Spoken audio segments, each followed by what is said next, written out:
Belum, Pak. Progres. Oh. Kalau bab 1 sudah ya, sudah. Bab 2. Bab 2 itu kan mengenai teori, mengenai penelitian-penelitian sebelumnya, mengenai hipotesis, dan mengenai kerangka berpikir.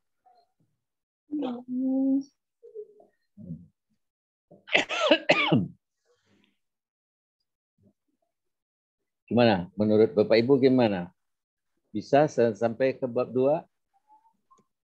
Insya Allah, Pak. Ibu Rika? Belum dikerjain, Pak. Bab 2 baru sampai bab 1, Pak. Bab 1 aja gimana, Pak? Satu aja ya. Bab 1 aja, Pak. Kan awal bab 1, Pak, kesepakatannya. Iya, awalnya bab 1, Pak. Awal gimana maksudnya? Waktu Bapak udah pernah bilangin untuk UTS, kita nanti tidak perlu soal, tapi penyelesaian bab 1 saja. Iya, Pak. Bu Eli, cepat ini. Makanya baru bab 1 yang dipegang, Pak. Baik. Oke, kalau memang mintanya bab 1 saja, oke, bab 1. Tapi bab 1 yang pernah Ibu Bapak buat itu untuk disempurnakan lagi. Baik, Pak. Ya, Pak. Baik, Pak. Kemarin kan baru PPT-nya, Pak, baru ringkasan dari ininya. Kan yang Bapak minta adalah rincian sudah jadi bab 1 untuk tesis kan? Ya. Sebagian sudah ada juga yang membuat narasinya. Yang kemarin itu terkait dengan presentasi Bapak Ibu ya. Baru buat PPT-nya. Baik, kalau begitu pada UTS besok kita soalnya saya sesuaikan sehingga Bapak Ibu yang diupload itu adalah bab 1. Baik. Tapi itu bab 1-nya bab 1 siap untuk diteruskan menjadi tesis ya.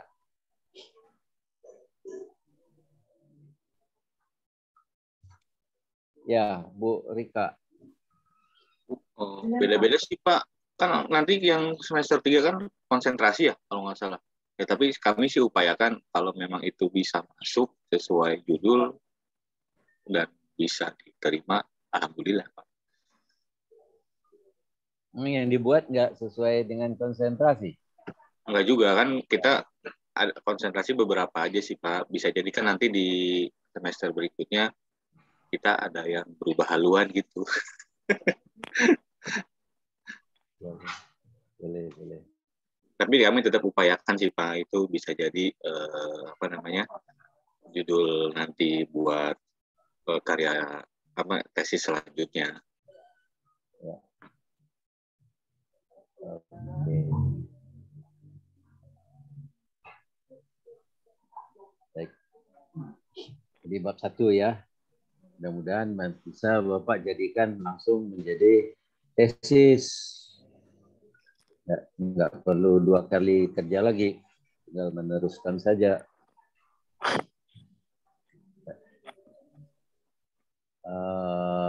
Terkait dengan itu ada pertanyaan mungkin? Masih adakah yang perlu penjelasan lebih lanjut mengenai bab 1? Kan Bapak Ibu sudah menulis nih bab 1. Mungkin ada yang menjadi menjadi kurang lancar mengenai apanya? Iya, Bang. Iya, Bang. Apa nih? Bu Silemi ngomongnya ke saya apa ke luar? Oh, maaf, Pak. Saya lagi ngomong ke kakak saya. Oh ya. Oh iya, maaf, Pak. Oke.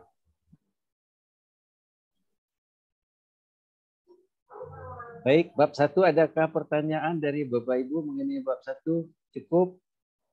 Bu Eli, Cukup, Pak. Bu Rika. Untuk saat ini cukup, Pak. Ya.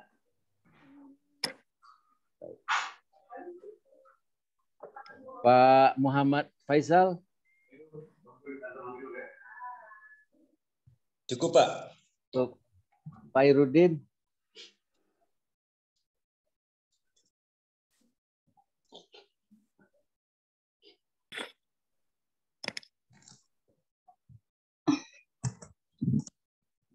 No, tolong tutup pintu depan. Pak Hairudin. Gimana Pak Hairudin? Ya, Pak Aswin, Jangan bawa, tolong masih ngikutin, tutup Pak. Saya lagi takjiah ini, Pak. Takjil ya. Baik. Ditutup aja, Nuk. Soalnya kita Baik, tinggal baik, berdua, Nuk. Kita masuk ke materi berikutnya. Ini apa ya? Thank you. Pensil di kamera.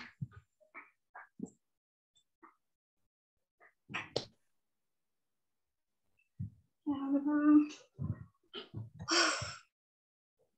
Kita akan mendiskusikan mengenai variabel.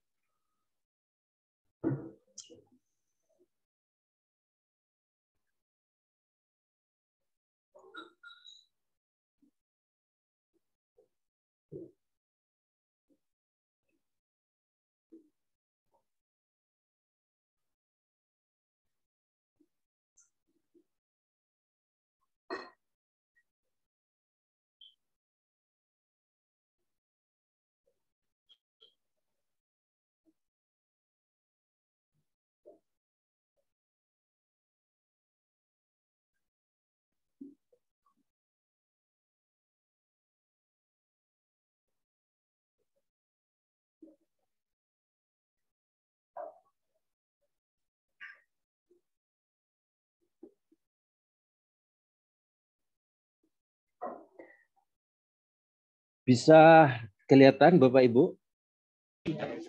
Bisa, Pak. Bisa, Pak. Jelas, Pak. Variabel dan skala ukur.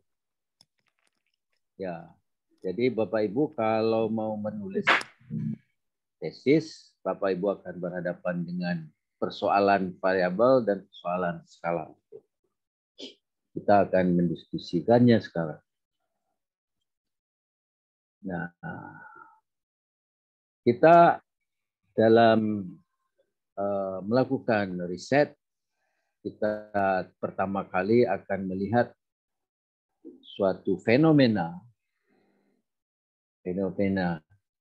yang akan bisa dijelaskan. Kita akan mau menjelaskannya secara ilmiah, fenomena tadi. Dari fenomena tadi, kita akan lihat dulu konsepnya. Konsep itu abstraksi yang dibuat oleh para pakar mengenai konsep-konsep yang terkait dengan fenomena tadi. Yang kita mengenal dengan istilahnya adalah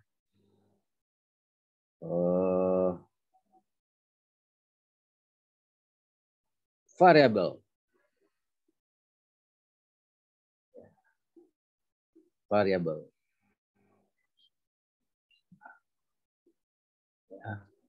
Variabel. Nah, dari variabel tadi, kalau kita lihat lagi bagaimana hubungan satu variabel dengan variabel lainnya, baik itu hubungan kausal, sebab akibat, ataupun hubungan korelasi, hubungan saja, itu kita mengenal dengan istilah prosesi. Lalu prosesi tadi kita jadikan fakta dengan mengambil data yang terkait dengan variabel tadi. Nah, barulah dari sana selanjutnya akan ada teori yang secara keseluruhan 1, 2, 3, 4 tadi dirangkum. Kita selanjutnya akan bisa meramalkan fenomena tadi. Dengan pertama, membuat kerangka berpikirnya, kemudian yang kedua, membuat hipotesisnya. Nah, dalam kaitan inilah pagi ini kita akan mendiskusikan variabel dan bagaimana mengukurnya. Pertama, macam-macam variabel dulu. Variabel itu ada beberapa. Di sini paling tidak kita mengenal ada 6 macam variabel. Yang sudah kita bahas sebelumnya ada 2. Variabel terikat atau tergantung, atau kita istilahnya dependent variable. Yang kedua adalah variabel bebas, independent variable. Itu yang sudah kita diskusikan sebelumnya. Ada 2, variabel independen dan variabel dependent. Nah, nanti kita juga akan melihat bagaimana ada variabel moderator, ada variabel mediator, ada variabel laten, variabel manifest, endogen, dan exogen.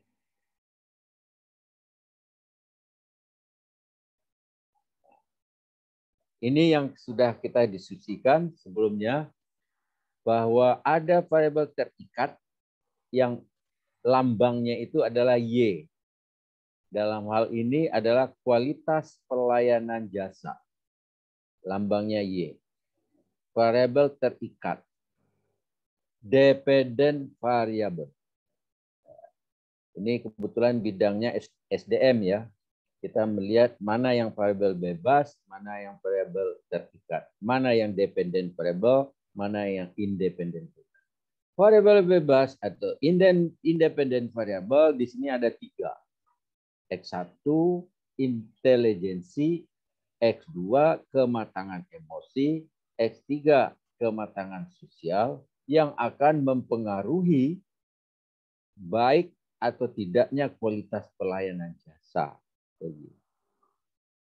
Jadi di sini pada konsep ini yang ingin diperbaiki itu adalah memperbaikan pelayanan jasa, kualitasnya. Bagaimana supaya kualitas pelayanan jasa ini baik? Karena dengan kualitas pelayanan jasa yang baik akan mendatangkan konsumen kita menjadi loyal. Konsumen loyal selanjutnya akan memperbaiki performa perusahaan secara keseluruhan.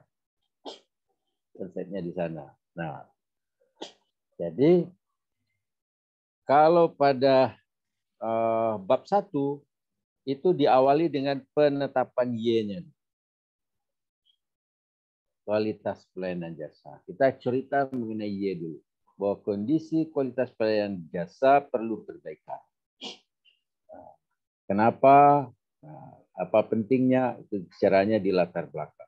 Sudah itu baru dibuat identifikasi masalah untuk mencari variabel bebasnya atau independent variable atau X1, X2 dan seterusnya. Oke, ini sudah kita diskusikan.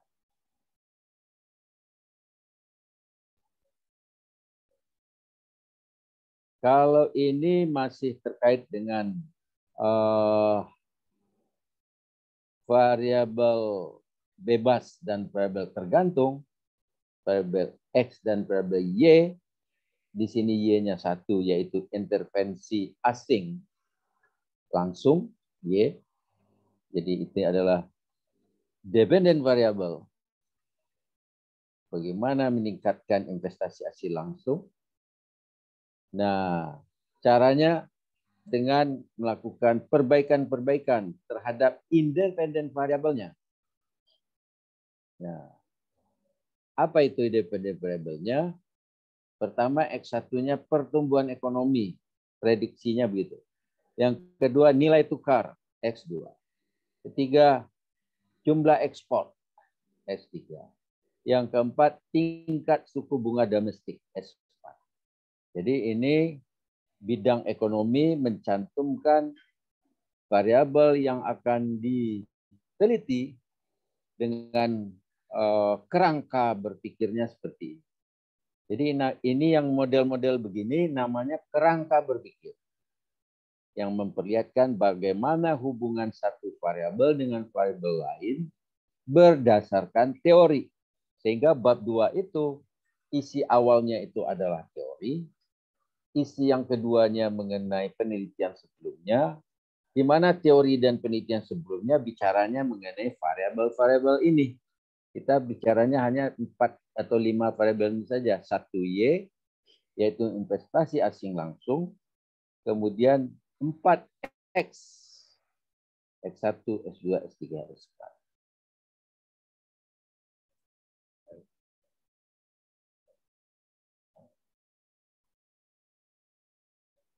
Tadi sudah bidang SDM, kemudian bidang ekonomi. Sekarang kita lihat lagi di bidang keuangan. Nah, keuangan di sini yang dilakukan risetnya adalah mengenai harga saham. Perubahan harga saham itu yang menentukan apa? Sehingga nanti manajer saham dia akan memperbaiki variabel-variabel tersebut. Di sini di dalam konsep itu menyebutkan ada 4. X1, S2, S3, S4, S5, oh 6, X6, jadi 6. Jadi variabel X-nya ada 6 atau variabel independennya, kemudian variabel Y-nya 1, yaitu perubahan harga saham.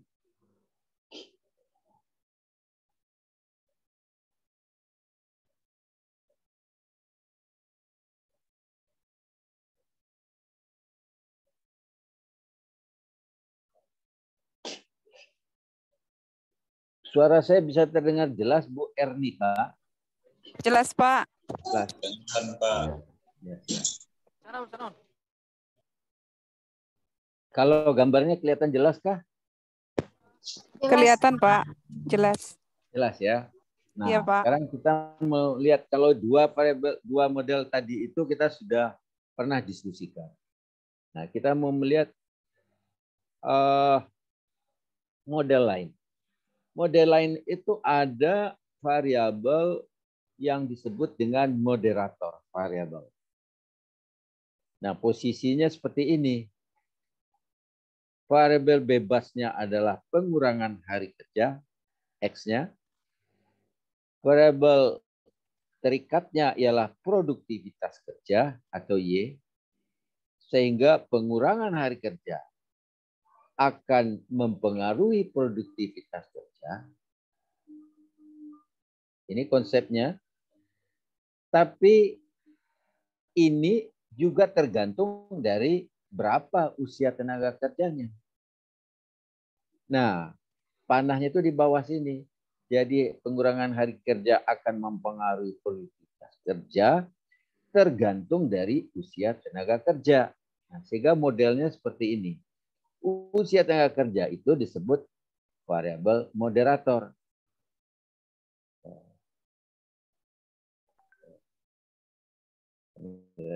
Jadi produktivitas kerja akibat dari pengurangan kerja itu bisa bertambah atau berkurang karena usia tenaga kerja. Ini namanya moderator variabel. Bapak Ibu mungkin dalam konsep teori Bapak Ibu yang akan dijadikan tesis bisa ada variabel moderator. Ya. Ini variabel moderator. Yang ketiga, ada yang namanya mediator. Mediator atau antara. Seperti di sini, di dalam model SDM, bahwa kinerja tergantung dari tingkat pendidikan. Jadi kinerja seseorang itu tergantung dari tingkat pendidikan. Tetapi melalui motivasi kerja. Jadi ada variabel antara tingkat pendidikan akan mempengaruhi motivasi kerja dulu. Motivasi kerja baru akan mempengaruhi kinerja. Jadi ada variabel antara. Ini variabel antara namanya. Jadi boleh ditulis sebagai segitiga. Motivasi kerja ini dibuat juga kotak yang sama nih. Kotak di atasnya bisa, di bawah bisa. Jadi tingkat pendidikan mempengaruhi motivasi kerja sebagai variabel antaranya. Kemudian motivasi kerja baru akan mempengaruhi kinerja.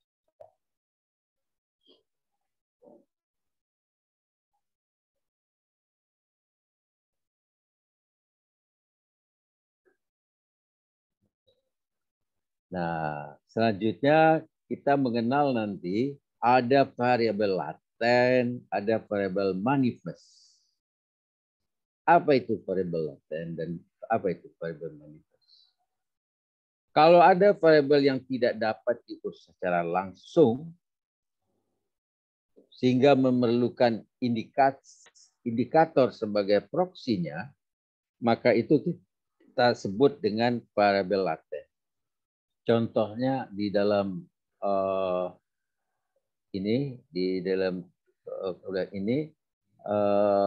keputusan membeli. Keputusan membeli. Keputusan membeli itu adalah variabel laten yang tidak bisa diukur secara langsung. Bagaimana caranya mengukur keputusan membeli? Untuk bisa mengukur keputusan membeli, dulu variabel manifestnya, variabel yang bisa diteliti, bisa diukur oleh peneliti. Apa saja? Nah, oleh sebab itu dibuatlah variabel manifest berdasarkan indikator-indikator untuk keputusan membeli. Cara pembayaran, waktu pembelian, jumlah produk, distributor, merek, jenis produk, dan spesifikasi produk. Jadi keputusan membeli tergantung dari 6 atau 7 ini. 7 variabel manifest. Variabel manifest ini indikatornya. Dari mana dapat indikator ini? Nah, Bapak Ibu bisa mendapatkan indikator-indikator ini dari penelitian sebelumnya yang pernah dilakukan orang. Ibu akan mendapatkan siapa saja yang pernah dijadikan indikator. Ibu boleh pakai. Atau teori-teori sebelumnya. Jadi kalau Bapak Ibu buka jurnal mengenai keputusan membeli, maka akan didapatkanlah indikatornya apa keputusan membeli.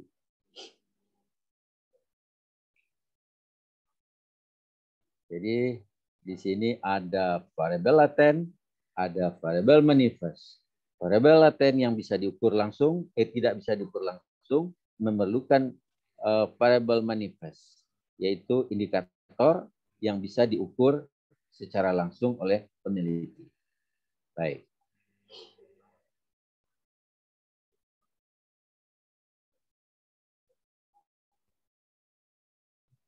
Nah, kita lanjut lagi.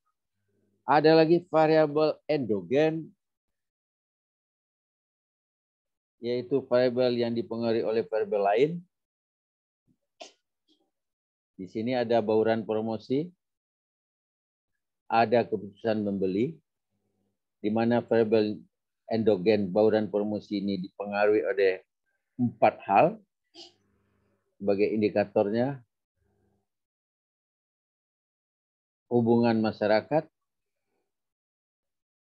periklanan, penjualan pribadi, promosi penjualan. Keputusan membeli seperti yang tadi ada 7. Ya. Oke. Kalau sudah seperti ini sudah mulai rumit ya, sudah banyak variabelnya. Bapak Ibu, kemarin untuk S2 kita cukup X-nya ini minimal 2. Minimal 2. Tapi kalau di sini kan sudah banyak ya. 4 ditambah 7 udah 11 variabel.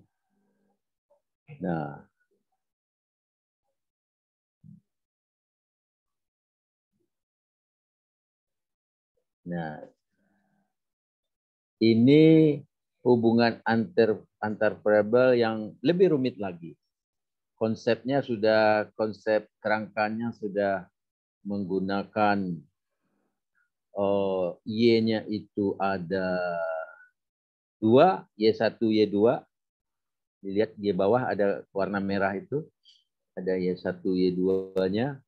Y1-nya ada 2 variabelnya, yaitu Tridharma perguruan tinggi. Kemudian Y1-nya juga tambahin dengan DP3. Dan Y2-nya adalah karir. Sementara itu, X-nya ada motivasi, ada fungsi kepemimpinan, dan ada lingkungan kerja. Nah, masing-masing variabel itu ada variabel yang kita kenal tadi endogen dan eksogennya itu. Jadi lebih banyak. Ada X-nya itu X11, X12. Di sini dia sebut S1, S2, S3, S5 sampai dengan X berapa ini? 13, 14, 15 ya. 14 X-nya. Y-nya sampai berapa nih? 15. Y-nya 15. X-nya 15, Y-nya 15. Baik. Nah, tadi itu dalam konsep. Sekarang kalau dimasukkan ke dalam suatu sistem statistik, dia akan menjadi seperti ini. Ini menggunakan hubungan yang lebih rumit. Konsep ini menggunakan ini apa? SEM. SEM itu memperlihatkan hubungan satu variabel dengan variabel lainnya. Ya, Bapak Ibu bisa lihat di sini ada yang panahnya 2 kiri kanan. Itu artinya adalah korelasi. Misalkan di atas itu ada MOT. Kemudian di bawahnya PIM. Nah, MOT itu apa? MOT itu motivasi. Kalau PIM itu kepemimpinan. Nah, jadi MOT dan PIM. Ibu Rika bisa lihat, Bu Rika?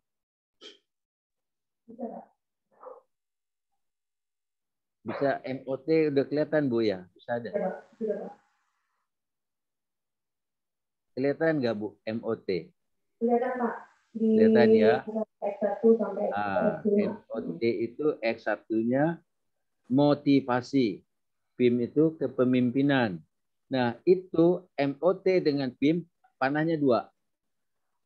Ada panah ke MOT, ada panah PIM, artinya MOT dengan PIM berhubungan. Tapi kalau panahnya 1, MOT ke KIN, yang sebelah kanan bawahnya itu, KIN, itu kan panahnya 1. Itu hubungan kausal. MOT mempengaruhi KIN. Nah, gitu jadi. Jadi kalau mempengaruhi itu panahnya 1, kalau dia berhubungan panahnya kiri kanan 2. Gitu ya. Nah, ini modelnya. Kemudian Bapak Ibu datang ke lapangan, buat kuesioner, lalu disebarkan kuesionernya mengenai masing-masing X1, S2, S3 ini, lalu Y1, Y2. Kemudian dari hasil kuesioner tadi, diolah datanya secara statistik. Olah data statistik, nanti kalau ini setelah dikeluarkan datanya statistik, semua panah-panah itu akan keluar angkanya. Nah, angka itulah yang Bapak Ibu interpretasikan menjadi kesimpulan dari penelitian Bapak Ibu. Jadi yang penting di sini adalah menginterpretasikannya. Kalau mengenai pengolahan datanya, serahkan saja nanti kepada ada yang bagian statistik yang bisa membantu mengolahkan data, boleh silakan. Tapi Bapak Ibu, yang perlu adalah menginterpretasikan dari hasil pengolahan data. Jadi kalau dia keluar angkanya MOT dengan PIM ada panah 2 itu keluar angkanya, berarti ada korelasi antara MOT dengan PIM, antara motivasi dengan kepemimpinan, korelasinya berapa? Kalau misalnya 0,6, berarti cukup kuat hubungannya. Karena bergeraknya adalah antara 0 sampai dengan 1. Kalau mendekati 1, akan semakin kuat hubungannya. Nah, kalau dia kecil dari 0,5, mungkin itu hubungannya kecil, rendah. Begitu juga regresi, angka yang keluar itu nanti akan memperlihatkan bagaimana pengaruhnya. Semakin mendekat kepada angka 1, semakin besar pengaruh. Kalau kurang dari 0,5, pengaruhnya agak tidak banyak. Gitu. Jadi menginterpretasikan dari hasil statistik yang didapat. Baik. Baik, Bapak Ibu, kita lanjut ya. Dari sini kalau kita kembali, ini konsepnya. Kemudian konsep ini adalah nanti dijadikan kuesioner. Kuesioner nanti didapatkan data lapangan. Data lapangan itu nanti diolah datanya. Maka dia menjadi seperti ini, keluar angkanya, keluar persamaan-persamaannya, dan Bapak Ibu bisa menginterpretasikan dari hasil statistik tersebut. Itulah hasil penelitian Bapak Ibu.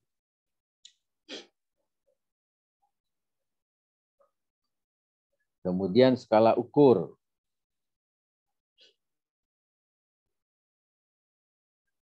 Skala ukur untuk variabel. Bagaimana mengukur variabel? Nah, ada variabel yang disebut variabel nominal. Variabel nominal itu jenis kelamin, kelahiran, perkawinan, status. Ya, itu nominal dia. Jenis kelaminnya kalau enggak laki perempuan. Kelahiran sudah tetap, mungkin di Surabaya. Status perkawinan, tinggal pilih. Janda, duda, belum nikah, nikah. Status pekerjaan, bisa pilih. Ini kategori-kategori dimensi seperti ini disebut dengan dimensi variabel nominal.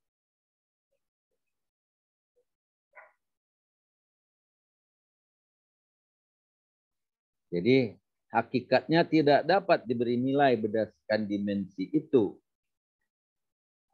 Jadi fenomena itu disebut hanya fenomena nominal. Sehingga variabelnya pun disebut variabel nominal.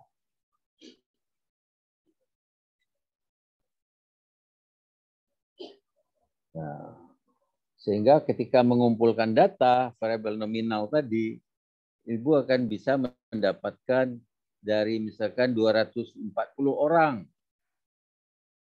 Itu akan bisa diberikan penjelasannya dari 240 orang yang menikah 75, ada janda, ada angka-angkanya keluar.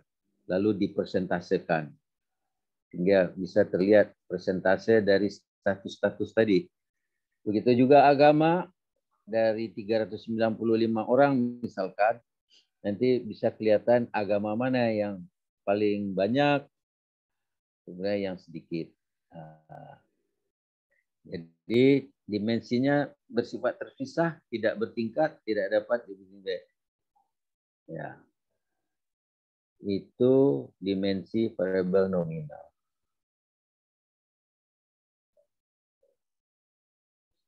Nah, ada lagi yang kita sebut skalanya itu skala ordinal. Ordinal itu memperlihatkan pengukuran skalanya bahwa sesuatu itu lebih besar dari yang lain. Sehingga perlu dibuat urutan penilaian atau tingkat apresiasi. Misalnya begini. Sebutkan peringkat pilihan saudara terhadap wilayah pemasaran di Jawa Tengah, Jawa Timur. Nah, saudara pilih yang mana pertama? Misalkan nomor 1 adalah Surabaya, angkanya 1 Surabaya. Nomor 2 adalah Malang, 2. 3 adalah Madiun, nah, dan seterusnya.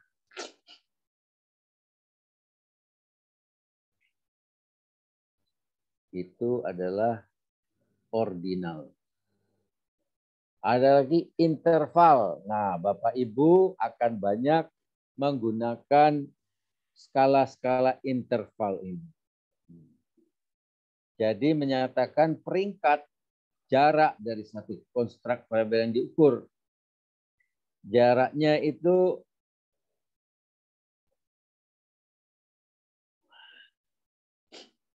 mencakup 9 dan 10 sama. Nah, jadi misalkan begini.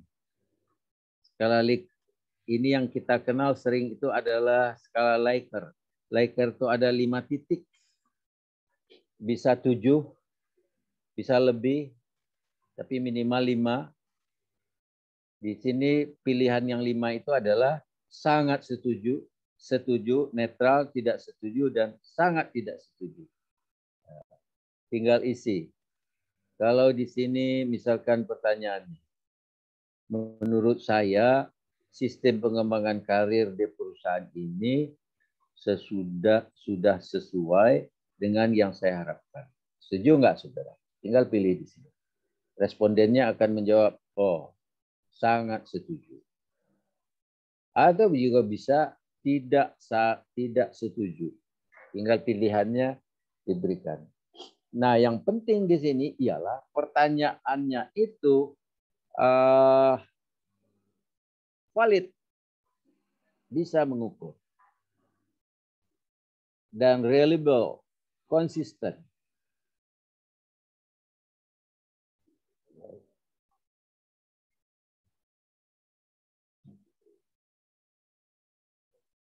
Ada juga skala rasio yang menunjukkan peringkat, jarak, atau perbandingan.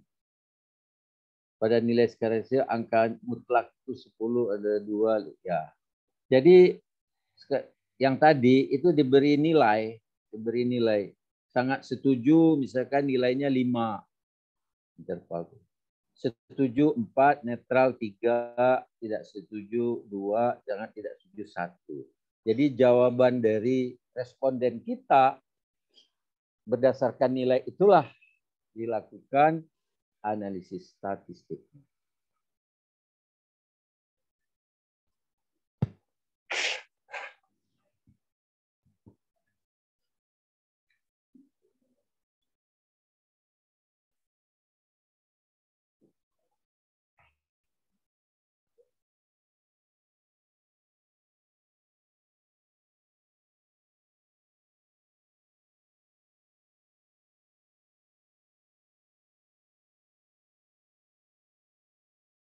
Baik, jadi setelah interval, jadi sekali lagi Bapak Ibu akan banyak menggunakan skala interval.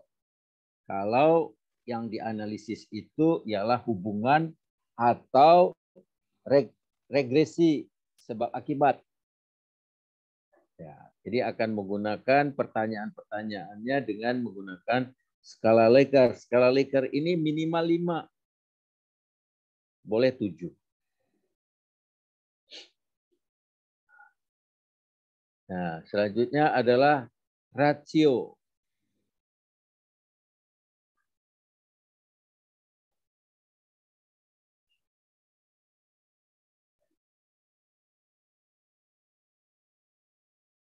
Sesudah itu baru kita masuk, kalau sudah skala pengukuran dari variabel-variabel kita sudah kita dapatkan. Jadi untuk mengukur variabel, nanti akan ada pertanyaan misalkan dari ujian. Bagaimana Bapak Ibu bisa mengukur variabelnya? Sementara variabel itu kan variabel sosial, kepemimpinan. Bagaimana mengukur kepemimpinan? Nah, tentu saja jawabannya dengan menggunakan skala. Skala yang kita gunakan misalkan dengan skala nominal, yaitu skala misalkan yang tadi, skala interval misalnya. Menggunakan skala interval Likert 5 titik. Jadi nanti ini sering sekali dipertanyakan.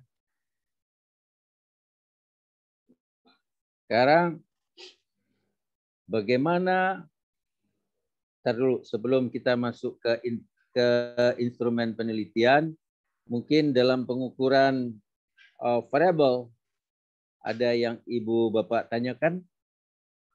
Silakan. Pak, saya mau tanya, Pak. Ya. Tadi kan sudah dijelaskan macam-macam variabel. Saya pernah membaca ada variabel intervening ya, Pak ya. Nah, itu apa ya, Pak ya, variabel intervening?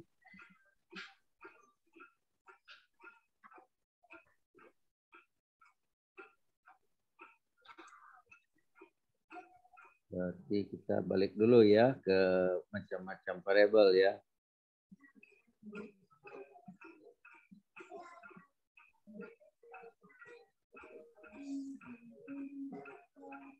Nah, variabel yang pertama adalah variabel bebas, variabel terikat, moderator.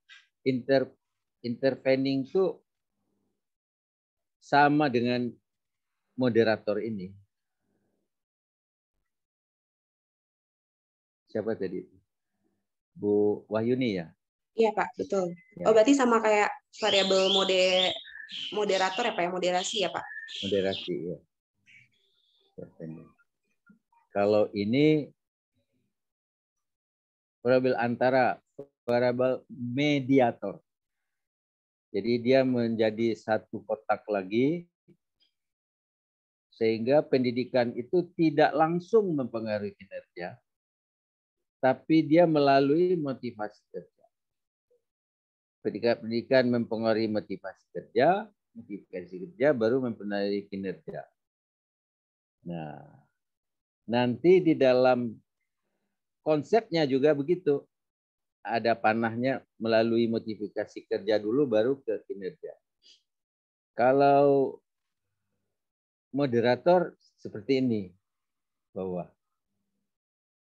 Nah, kalau sekarang pengolahan datanya sudah canggih, jadi saudara-saudara terbantu sekali meskipun rumit hubungan antar variabelnya, tetapi pengolahan data sekarang sudah canggih. Tinggal masukkan ke dalam sistemnya, asal data yang didapatkan itu valid dan reliable. Nah, kalau sudah valid dan reliable, tinggal masukkan, nanti keluar hasil. Jadi sebelumnya ada uji validitas sama reliabilitas itu ya, Pak ya, buat sebelum diolah ada uji itu dulu gitu ya, Pak ya? Ya, betul sekali. Jadi sebelum diolah datanya, bahkan sebelum kita melakukan pengambilan data di lapangan, maka pertanyaan-pertanyaan kuesioner kita itu, tiap-tiap pertanyaan itu harus diuji dulu. Valid atau tidak, uji validitasnya valid atau tidak. Kemudian reliable atau tidak, uji reliabilitas. Jadi terhadap instrumen penelitian kita, yaitu kuesioner, itu dilakukan terlebih dahulu uji validitas dan uji reliabilitas. Uji validitas untuk mengetahui apakah valid atau tidak pertanyaan kita. Kalau dia valid artinya dia bisa mengukur variabel yang kita mau teliti itu. Kalau tidak valid berarti dia tidak bisa mengukur variabel tadi. Jadi pernah saya katakan kalau kita mau mengukur berat badan menggunakan timbangan, bukan meteran. Jadi kalau kita mengukur berat badan dengan meteran, maka meteran tidak valid untuk mengukur berat badan. Tapi timbangan valid untuk mengukur berat badan. Nah, pertanyaan kita akan dicek dulu apakah valid untuk mengukur misalkan produktivitas kerja. Pertanyaan yang dibuat tadi, apakah valid nggak? Dicek dulu. Jadi biasanya itu dilakukan sebelum penelitian sebenarnya. Jadi sebelum dilakukan pengambilan data sebenarnya dicobakan dulu mungkin kepada 10 responden, dicobakan dulu, nanti baru jawabannya kita lihat valid atau tidak, reliable atau tidak. Kalau dia valid bisa dipakai. Kalau tidak valid berarti pertanyaannya dirubah. Oleh sebab itu dianjurkan pertanyaan itu dibuat ada 2 atau 3, jangan 1. Sehingga nanti kalau jawabannya itu ada yang tidak valid, pertanyaan kita masih ada cadangan yang kita bisa pakai. Oke, ya. Baik, bagus. Ibu Yuli ya.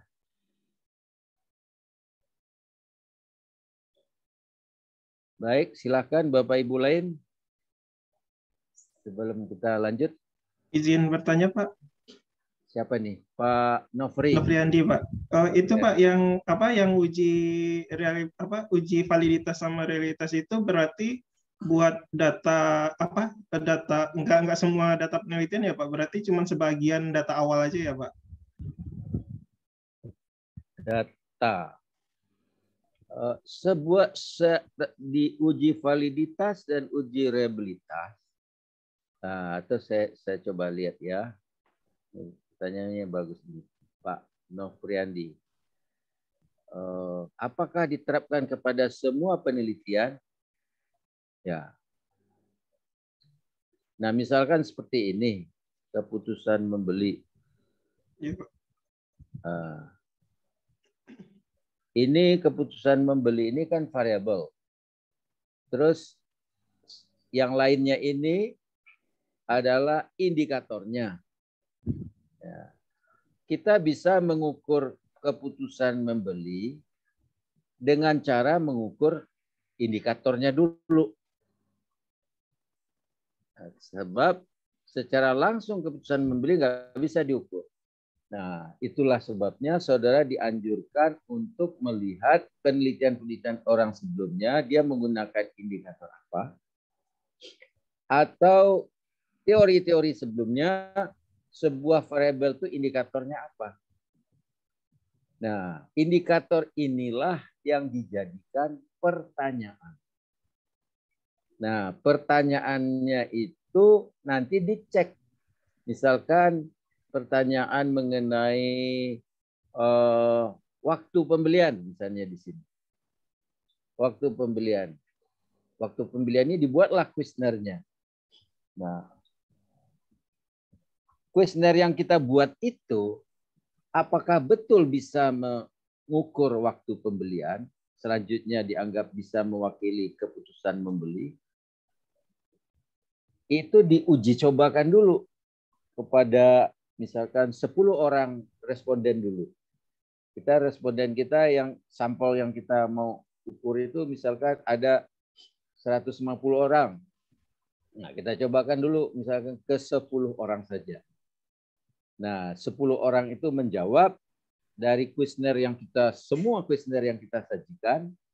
Kuesioner kita mungkin ada sampai 30. Nah, masing-masing pertanyaan itu dia jawab. Masing-masing pertanyaan itu adalah pertanyaan untuk indikator dari variabel. Nanti baru dilihat kalau dia valid jawabannya, maka itu dikatakan bahwa pertanyaan Pak Nofriandi itu adalah valid, bisa dipakai. Tapi kalau tidak, maka dia harus diganti pertanyaannya. Berarti uji validitas sama reliabilitas itu cukup buat 10 sampel itu aja ya Pak? Ya, 10 dulu. Jadi uji pendahuluan. Betul. Tapi buat berikutnya, kalau yang 10 itu udah valid, udah reliable, buat semua sampel yang 150 itu perlu dilakukan uji ulang nggak sih Pak? Iya. Kalau dia sudah valid, itu nanti waktu kita uji lagi, dia pasti valid. Oh gitu ya Pak? Ya, pasti valid. Ya. Oh berarti kita melakukan pengujian itu 2 kali ya Pak? Uji awal sama uji semua total itunya sampelnya ya Pak? Ya. Uji awal itu hanya untuk menseleksi mana pertanyaan-pertanyaan yang perlu diperbaiki lagi. Karena jawaban dari responden kita itu kurang mantap. Reliable misalnya. Reliable itu tidak konsisten jawabannya. Hari ini dia jawab A. Besok kita tanyakan pertanyaan yang sama, dia jawab B. Berarti dia pertanyaan kita itu bagi dia tuh nggak mantap, nggak begitu jelas bagi dia, sehingga dia bisa berubah-ubah jawabannya. Nah, dianggap itu tidak reliable. Sehingga tidak konsisten jawabannya. Nah, oleh sebab itu pertanyaannya yang salah, bukan jawaban si responden. Jadi 10 orang yang kita tanyakan menyatakan begitu. Ya, makasih Pak. Baik.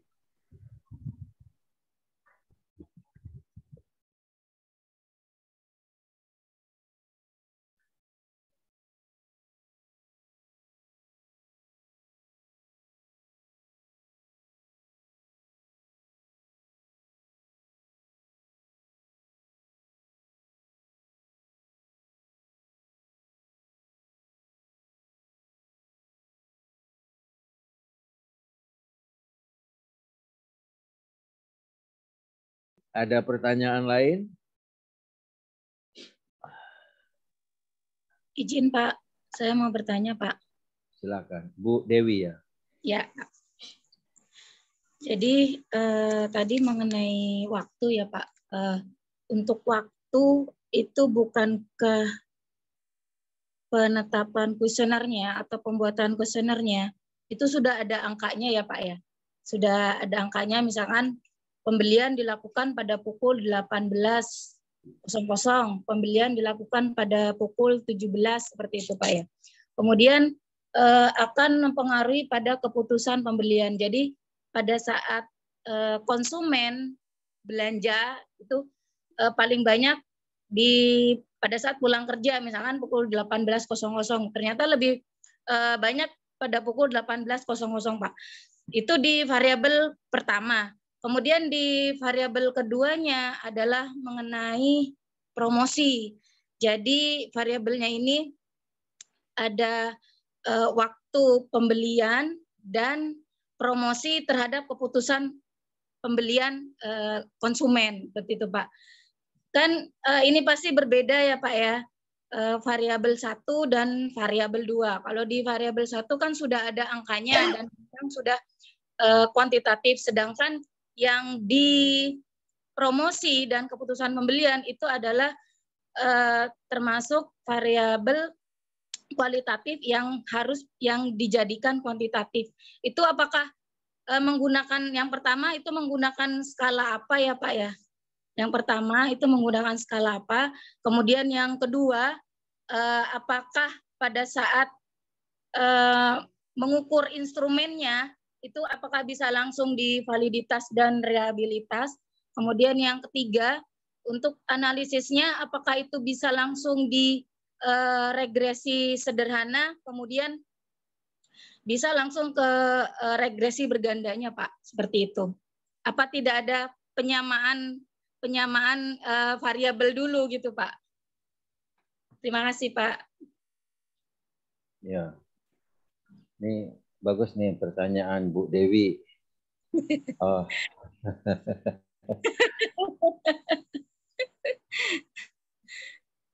Kenapa ketawa? Iya, Jadi masih jadi misteri Pak sampai saat ini. misteri ya. Apakah waktu pembelian, Iya. promosi sebagai indikatornya itu bisa sekaligus? Ya, betul. Karena dia ada yang kuantitatif, ada yang kualitatif. Variabel-variabel ini kita menjadikannya kuantitatif. Ya. Bagaimana bisa dikatakan dia kuantitatif? Kita menggunakan skala tadi.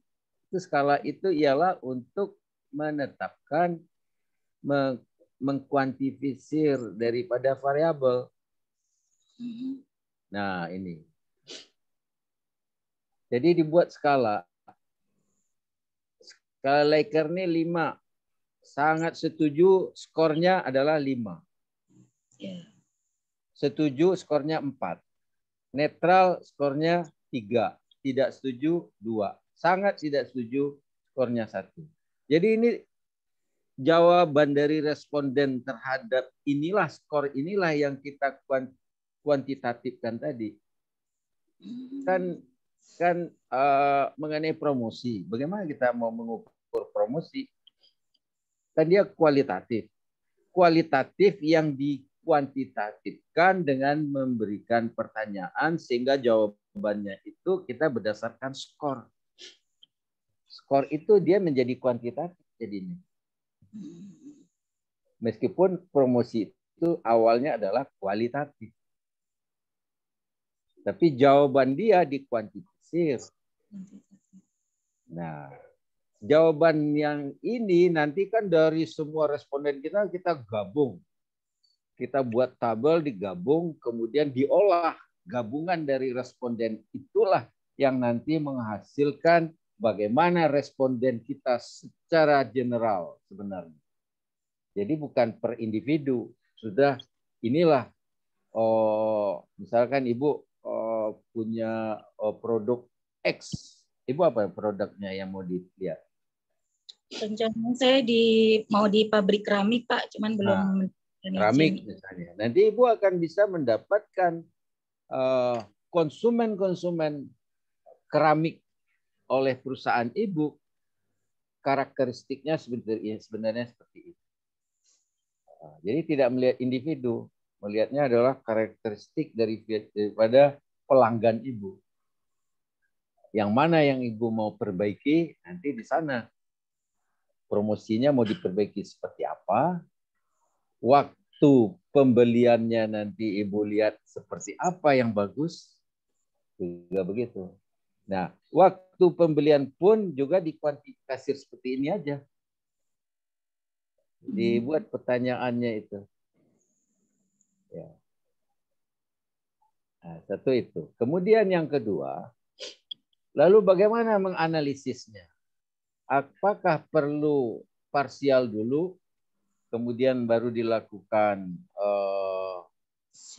regresi berganda, multiple regression? Saya sarankan langsung aja berganda.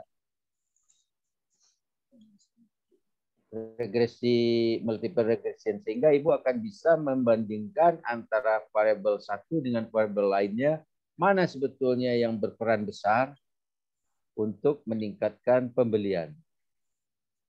Seberapa besar perannya, bagaimana arah pengaruhnya, itu akan diperlihatkan oleh persamaan regresi berganda tadi. Sehingga dengan sekali jalan, Ibu akan tahu variabel mana nih, apa peran dari masing-masing variabel.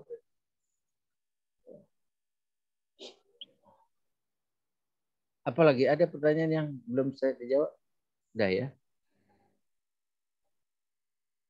Jadi untuk angka ya Pak ya, untuk variabel angka berarti kan untuk waktu, contohnya harga itu kan pasti angka ya Pak ya. Pasti ya. Angka, ya pasti angka di kuesionernya begitu. Berarti masih bisa menggunakan skala interval ini ya Pak ya. Misalkan keramik tersebut pada harga 100.000 satu dus, sangat setuju, setuju, netral, tidak setuju, sangat tidak setuju. Bisa begitu ya Pak ya? Oh ya. Jadi untuk regresi, Ibu harus menggunakannya itu dalam dalam satu yang kompleks seperti itu. Nggak bisa dipisahkan. Ini Ibu lakukan penelitiannya sendiri, di sana nggak bisa. Jadi masuk aja semua ke dalam sistemnya ini. Ya. Jadi baik itu waktu, promosi, semuanya menggunakan skala Likert 5 ini. Masuk. Tinggal nanti pertanyaan-pertanyaannya aja yang disesuaikan. Ya.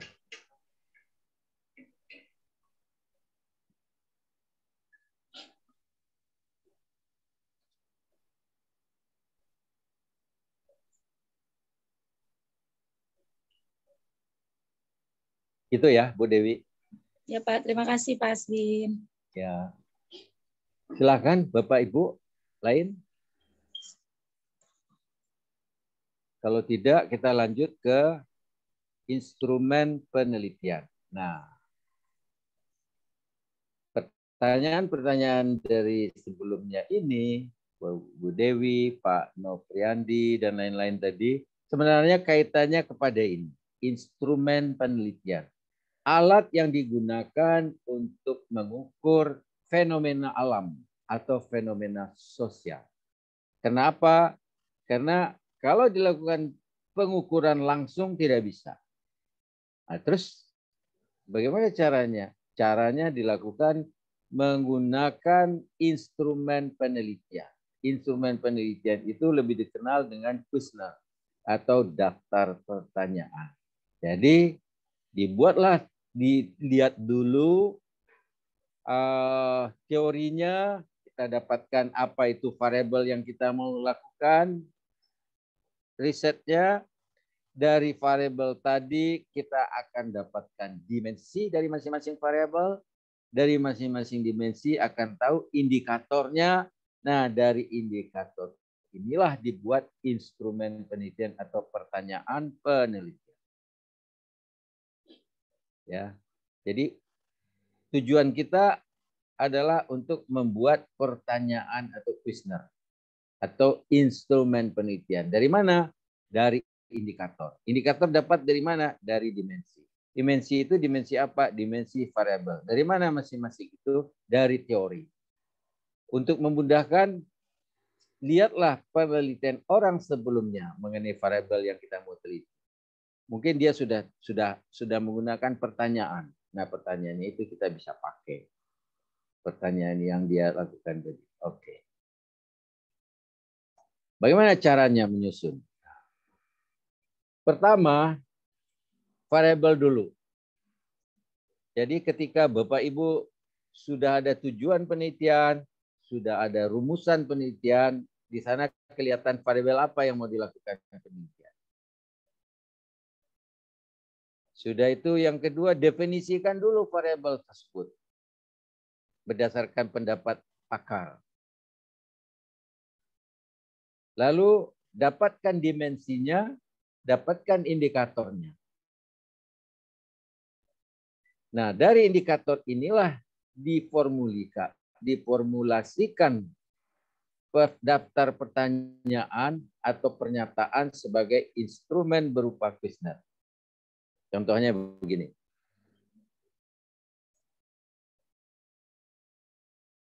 Nah, penelitiannya misalkan nih Bapak Ibu akan menghadapi hal-hal ini ya. Barangkali Bapak Ibu boleh dibuka dulu kameranya. Boleh. Bapak Ibu silakan buka kameranya. Ya. Boleh. Baik.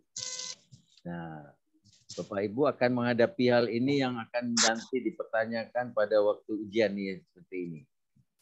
Misalkan masalah penelitiannya mau melihat sejauh mana pengaruh motivasi terhadap prestasi kerja. karyawan di perusahaan X. Nah, jadi mau melihat pengaruh motivasi terhadap prestasi kerja. Maka dicarilah dulu teori mengenai motivasi.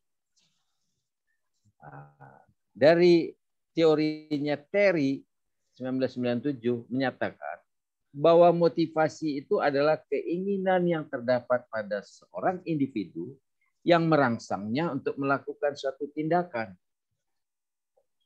Jadi dari definisi itu, seseorang akan bertindak atau melakukan suatu kegiatan karena ada rangsangan yang bisa jadi itu adalah merupakan pemenuhan kebutuhannya. Nah, kalau kita hubungkan dengan teorinya Maslow, bahwa teori kebutuhan itu berdasarkan hierarki kebutuhan, ada 5 tingkat kebutuhan menurut Maslow. Kebutuhan fisiologis atau kebutuhan basic, ada kebutuhan keamanan, ada kebutuhan rasa aman, ada keamanan rasa aman, kebutuhan sosial, harga diri, dan aktualisasi. Jadi seseorang itu akan memerlukan kebutuhan dasar dulu. Setelah dia dapat dan dasar, dia akan meningkat ke keamanan. Kemudian kalau dia sudah meningkat lagi ke sosial. Setelah terpenuhi kebutuhan sosialnya, kebutuhan harga diri dia inginkan sampai dengan aktualisasi diri. Jadi ada hierarki kebutuhan menurut teori Maslow. Nah, karena tingkat kebutuhan ini secara dimensi dari motivasi, maka dari setiap dimensi kita akan dicari indikatornya. Nah, jadi sekali lagi di sini yang akan diteliti adalah mengenai motivasi. Ada teori motivasi adalah dorongan untuk seseorang mau melakukan satu kegiatan. Nah, dorongan karena adanya kebutuhan. Nah, dikaitkan dengan ini ada teorinya kebutuhan hierarkinya Maslow, 5 tingkat. Nah, kita lihat. Nah, jadi Bapak Ibu, variabel motivasi pada kolom 1 itu punya dimensinya 5. Nah, itulah yang tadi ada kebutuhan fisiologis, kebutuhan keamanan, kebutuhan sosial, harga diri, dan aktualisasi. Ini teori Maslow bahwa seseorang itu termotivasi untuk melakukan sesuatu karena dia harus memenuhi kebutuhan-kebutuhan ini. Dan kebutuhannya ini bertingkat, ada hierarkinya. Selesai satu tingkat, dia akan naik lagi ke tingkat berikutnya. Sampai akhirnya kebutuhan diri. Semua sudah dia dapatkan. Dia sudah punya uang, sudah punya rumah, sudah aman, sudah pangkatnya sudah tinggi, harga dirinya sudah tinggi, tapi nanti akhirnya kebutuhan aktualisasi. Nah, dari dimensi 5 dimensi ini masing-masing dimensi punya indikator. Nah, inilah indikatornya, misalnya fisiologi, ada 5 indikator. Pemenuhan pangan, terpenuhinya sandang, terpenuhinya tempat tinggal, terpenuhinya kesehatan dan reaksi, terpenuhinya pendidikan keluarga. Basic need. Jadi kebutuhan fisiologis itu 5 ini. Sehingga dia menjadi indikator. Terpenuhinya 5 ini. Dan seterusnya juga.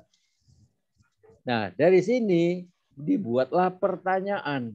Nah, kita lihat sekarang contoh pertanyaan. Bapak Ibu tolong dilihat ya. Pertanyaannya. Sekarang pertanyaan yang pertama. Pemenuhan pangan, indikator yang atas sekali. Pemenuhan pangan dari dimensinya fisiologis ini kan. Nah, berarti ini pertanyaan pertama mengenai pangan. Bagaimana bentuk pertanyaan? Mari kita lihat. Gaji yang saya terima dapat memenuhi kebutuhan pangan. Nah, jawabannya sangat setuju, setuju, netral, tidak setuju, sangat tidak setuju. Kalau jawabannya sangat setuju, skornya 5. Kalau setuju 4, netral 3, tidak setuju 2, sangat tidak setuju 1. Nah, ada skor. Kemudian pertanyaan kedua, ini mengenai sandang. Nah, pertanyaannya, gaji yang saya terima dapat memenuhi kebutuhan sandang. Nah, gitu juga. Sampai berikutnya nanti pertanyaan nomor 6. Pertanyaan nomor 6 itu ialah kebutuhan keamanan.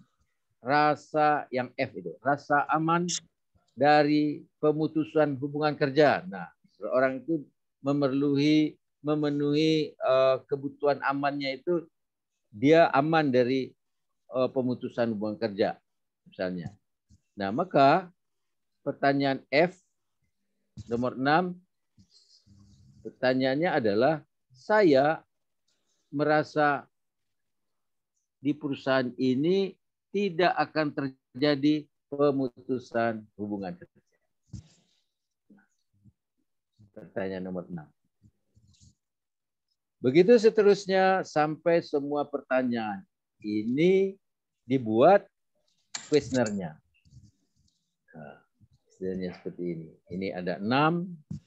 Kemudian jumlah semuanya itu adalah untuk pertanyaan motivasi ada 20 pertanyaan.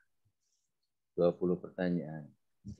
Di sini juga ada, Bapak Ibu lihat, ada indikator yang kebutuhan fisiologis-nya 5, berarti pertanyaannya 5. Keamanan dan rasa aman untuk dimensi 2, pertanyaannya ada 4. Pertanyaan nomor 6, 7, 8, 9, dan seterusnya ke bawah. Nah, pertanyaannya seperti itu. Begitu juga variabel prestasi kerja. Apa dimensinya? Apa indikatornya?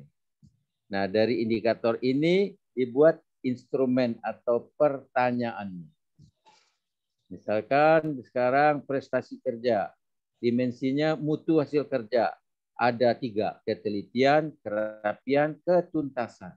Pertanyaan 1, pertanyaan 2, pertanyaan 3. Kita lihat 1, 2, 3. Saya menyelesaikan pekerjaan dengan teliti. Nah, itu pertanyaan pertama. Sangat setuju, tidak. Yang kedua, saya menyelesaikan pekerjaan dengan rapi. Yang ketiga, saya menyelesaikan pekerjaan dengan tuntas. Jadi, instrumen dari setiap variabel atau pertanyaan dari setiap variabel dibuat berdasarkan indikator dari variabel tersebut. Indikator dari dimensinya. Dimensi dibuat berdasarkan dimensi dari masing variabel. Jadi pertanyaan-pertanyaan saudara yang tadi terkait dengan hal ini. Baik, Bapak Ibu, ada pertanyaan mengenai ini, indikator? Kalau tidak, kita lanjutkan. Nah, masing-masing indikator atau pertanyaan-pertanyaan tadi ini, nah ini pertanyaan-pertanyaan ini itu nanti baru dilakukan uji validitas dan uji reliabilitasnya. Ya, di sini validitas dan reliabilitas dari instrumen penelitian dari ujian. Validitas adalah ketepatan alat ukur seperti yang sudah tadi disampaikan. Validitas adalah ini caranya gimana? Caranya ialah masukkan, kalau Bapak Ibu mungkin tinggal masukkan ke dalam rumus angka-angka begini yang menggunakan korelasi produk momen. Nah, kalau nanti akan ada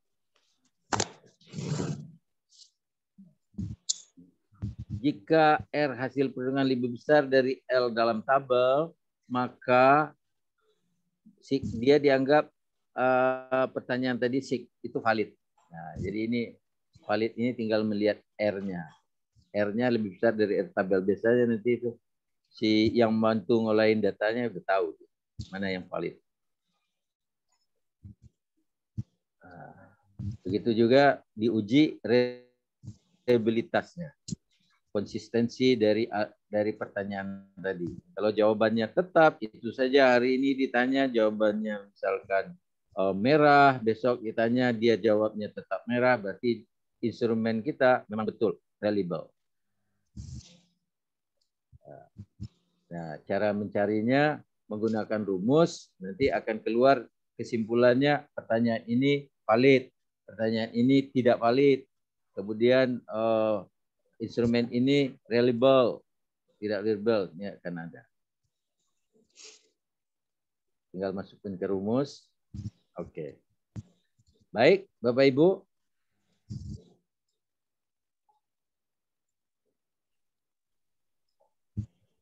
Baik. Ada yang perlu dijelaskan lebih lanjut? Saya, Pak. Ya, silakan. Maaf ya, Pak, ya, banyak nanya. Ya. Untuk yang validitas dan reliabilitas, ini apakah bisa menggunakan SPSS, Pak? Jadi tanpa memasukkan rumus yang segitu detailnya, kita langsung masukkan ke SPSS saja. Bisa atau tidak ya, Pak? Bisa. Bisa. Ya, ini kan rumus. Tapi kalau Ibu masukkan ke SPSS, diolah datanya.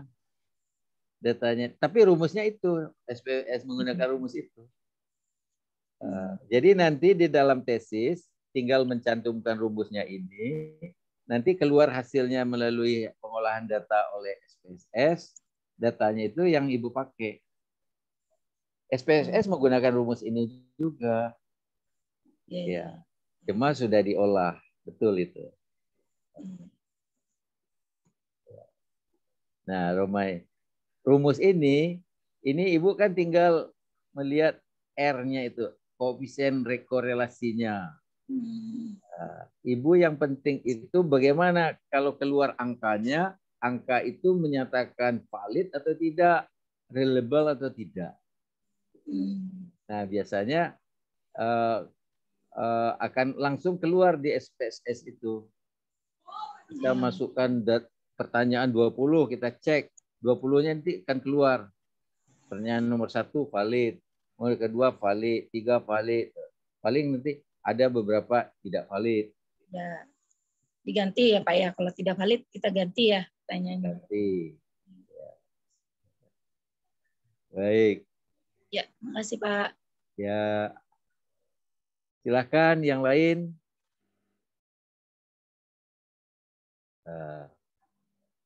Kalau tidak ada pertanyaan lagi, berarti Bapak Ibu sudah bisa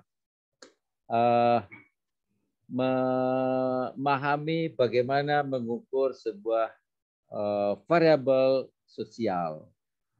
Nah, yang dikuantitasikan.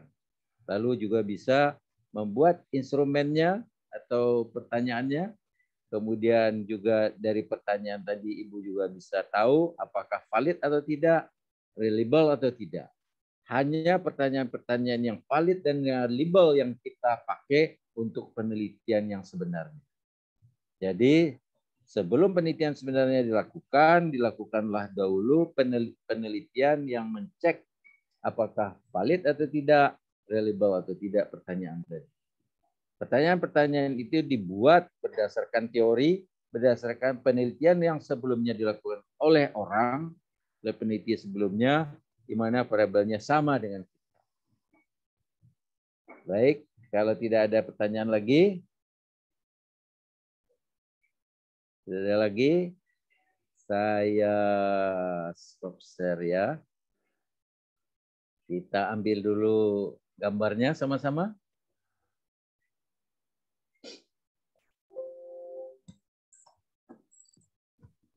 Silakan Bapak Ibu buka kameranya.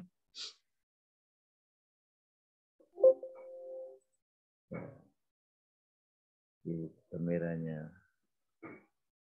Nanti Bu Selemi ambil ini ya, absen sama gambarnya ya, Bu. Baik, Pak. Silakan Pak Reza, Farida, Yosefa, Fajrul, Siska, silakan dibuka kameranya.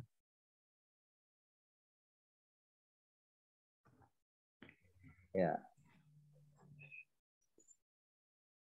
Oke. 1, 2, 3.